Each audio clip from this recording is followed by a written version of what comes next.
மற்றபடி அதிமுக, பாஜக கூட்டணியில் இப்போ இருக்க கட்சியில ஒன்று சேர்க்க வைக்கணுங்கிறது தான் பாஜக ரொம்ப விருப்பமாக இருப்பாங்க.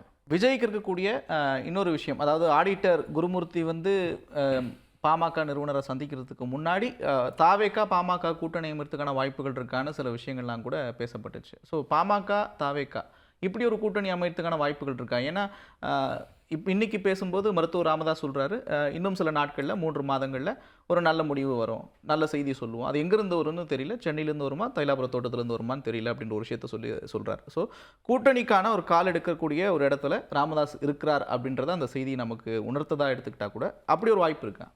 அதாவது விஜயை பொறுத்தவரைங்க, விஜய்க்கு இருக்கக்கூடிய வாக்கு வங்கி யாராக இருப்பாங்கன்னா, பெரும்பாலும் அந்த முதல் தலைமுறை வாக்காளர்கள் 18 வயசு ஃபஸ்ட்டு போடுறப்ப எனக்கு தெரிஞ்ச ஆள் விஜய் தான்.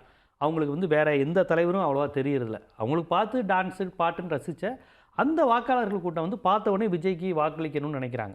ஸோ அந்த ஒரு வாக்கு வங்கி. அதற்கு பிறகு கொஞ்சம் பேர் யார் இருக்காங்கன்னா, எப்பா ஒரு புதுசாக ஒரு நபர் வரட்டும்பா, எந்த பழைய கட்சியும் வேணாம் அப்படின்னு நினைக்கிறவங்க.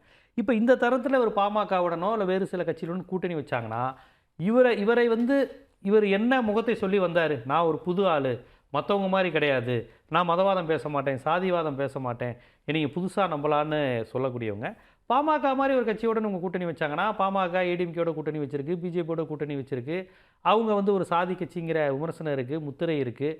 இப்போ இவர் வந்து பாமகவுடன் கூட்டணி வைக்கும்போது விஜய் தன்னை எப்படி பல்வேறு விஷயங்களை தன்னை ப்ரூவ் பண்ணிக்க முடியும்? நான் ஒரு சாதி மதத்துக்கு அப்பாற்பட்டவன் என்றோ, ஊழலுக்கு அப்பாற்பட்டவன் என்னோ அப்படிங்கிற அந்த விஷயம் அடிபட்டு போயிடும்ல. ஃப்ரெஷ்ஷான ஆளுங்கிறது இருக்குல்ல. எந்த கட்சியும் வேணான்னு ஒரு ஓட்டு போடுற கூட்டம் தமிழ்நாட்டில் 6-7% இருக்குது. அந்த 6-7% ஓட்டு விஜய்க்கு வராது.